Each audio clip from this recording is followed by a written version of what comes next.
Pretty street that the museum's on with these trees, creating this arcade look.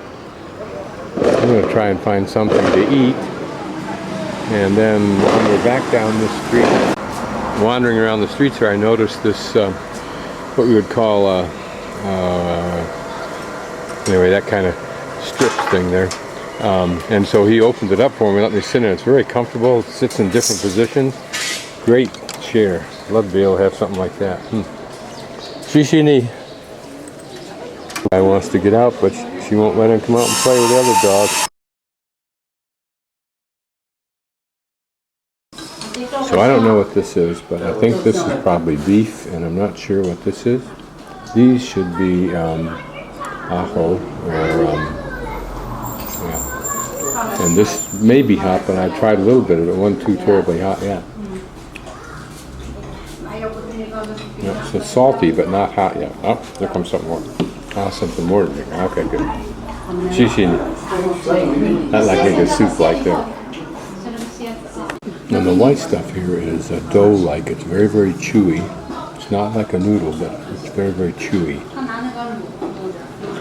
Also, you can see some thin rice noodles like that one right there. So it's thin rice noodles.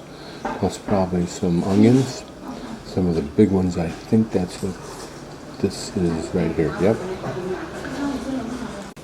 So this is a pickled garlic. And you don't put it in here, you just eat it like you would any other little accoutrement to it. What the white stuff really tastes like is perhaps barley that has been processed. I mean, in the traditional way, not in the American way. So it tastes like that, has the texture of that. This is a very bland soup, but nice, but bland, with probably parsley or something inside that.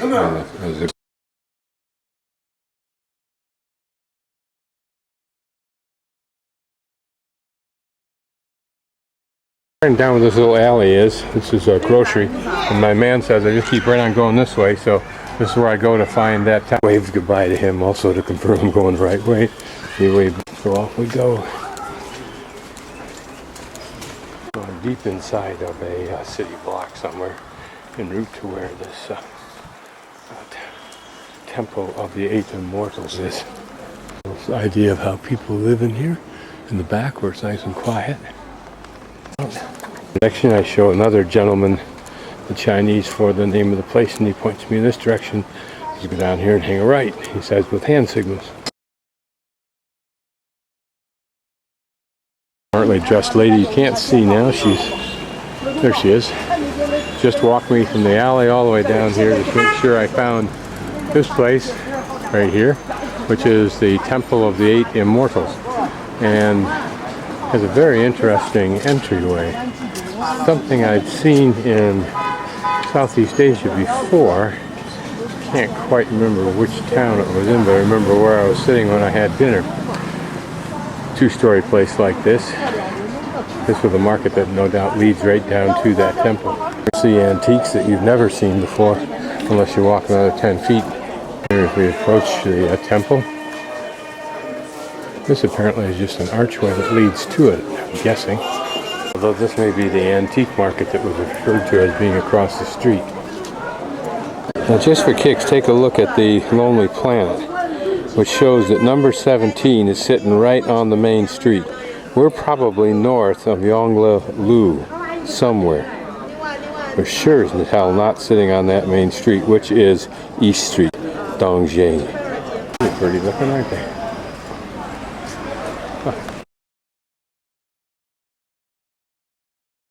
This temple begins with a rather low and long entry gate in the obligatory line. This is a pretty wood carved and inscribed kind of a stele type thing.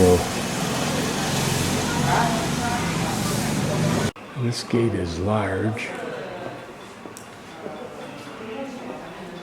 and seems more interesting because of that fact. It's more internal space, it seems like. Here it appears that the walls are have embedded in them apparently pre-designed stele and a black and white motif obviously, and then here I don't know whether there's water underneath that bridge or not, but of course I've seen this little idea in Pinyao.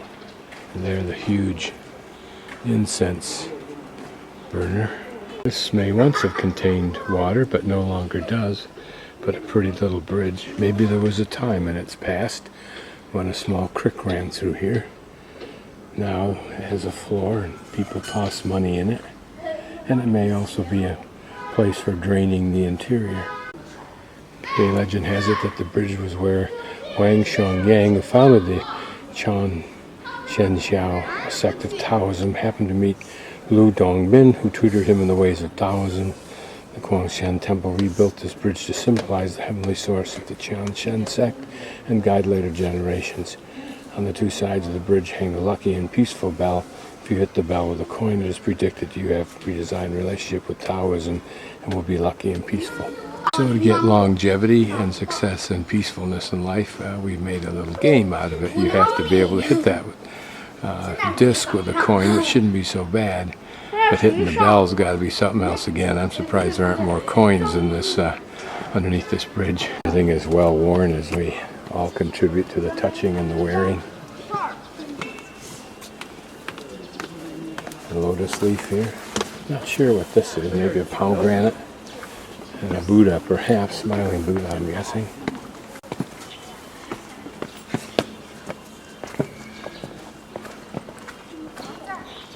You wonder how long this has been here and when it was cast. Must be in many parts. It's got to be a pretty heavy thing.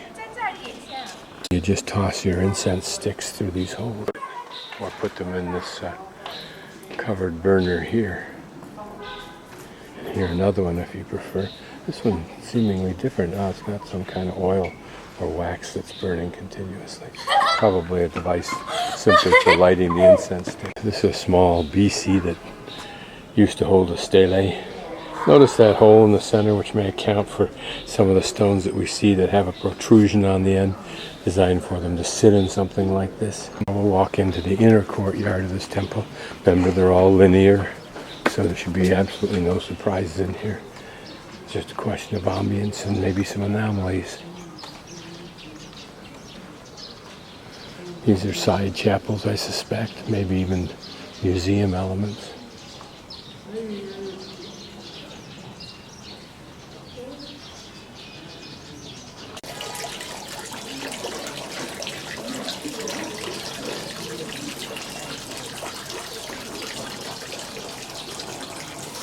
Oh, a black goldfish.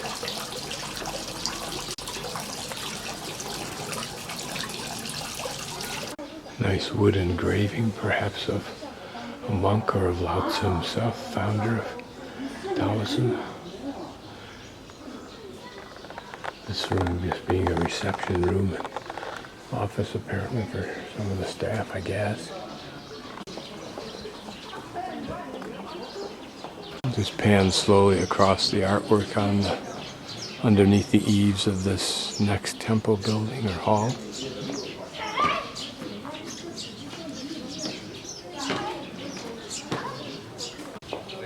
I'll just slowly pan across the artwork underneath this eaves of this temple hall.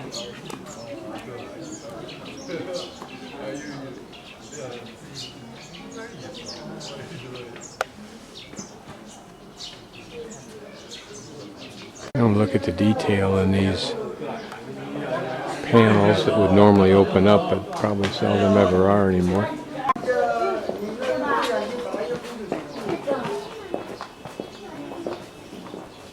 Here at the bottom are graphics and some kind of implements on the bottom here. Maybe even flowers. Yeah, that's a vase full of flowers. It looks like it may have a hanging or handle on it also. Again, a flower motif.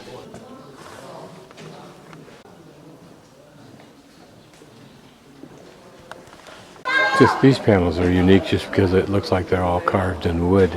Third inner courtyard. There's a monk roaming through at the time, I think, or someone playing music.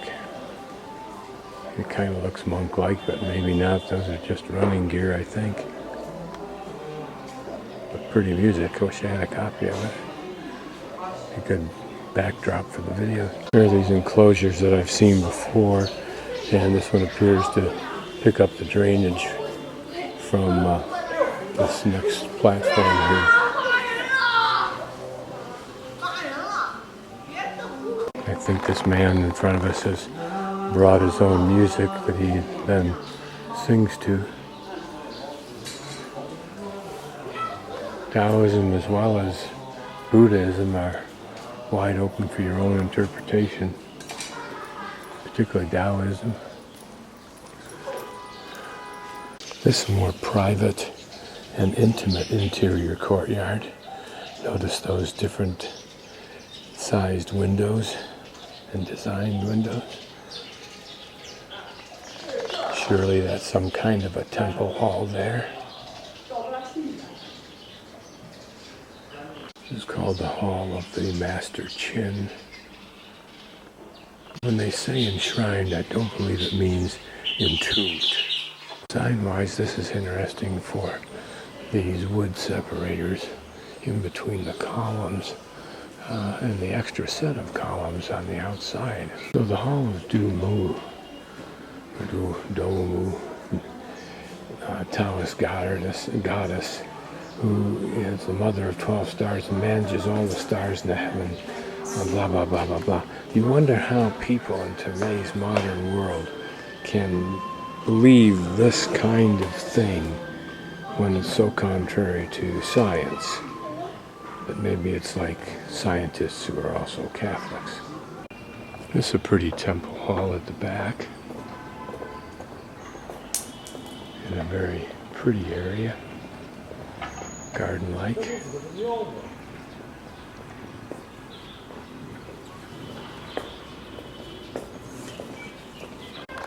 Looking down onto another garden level beneath this hallway. If you're still suffering under the delusion that Xi'an is somehow a quaint little village town of the past, just to reassure you, it's not and never will be again. Yin Yang, the symbol of Taoism, not of Confucianism. It's interesting how all religions start out simple, and then those who have a vested interest in the perpetuation of it, i.e. their clergy, manage to add layer upon layer of mystery, fantasy, prophecy, all of which Thomas Paine so beautifully debunked.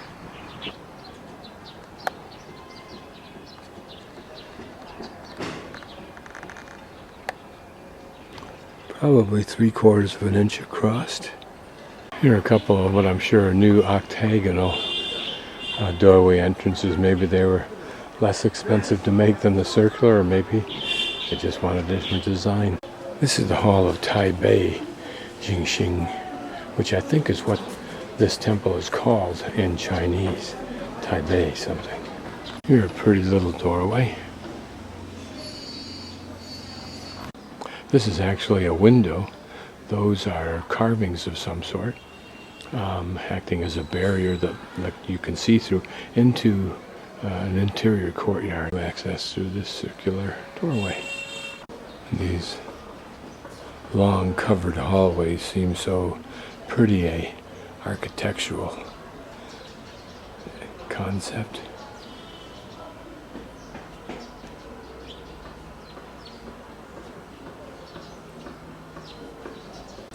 Here a pretty little vignette that includes palm trees that you don't often see, but occasionally do in China.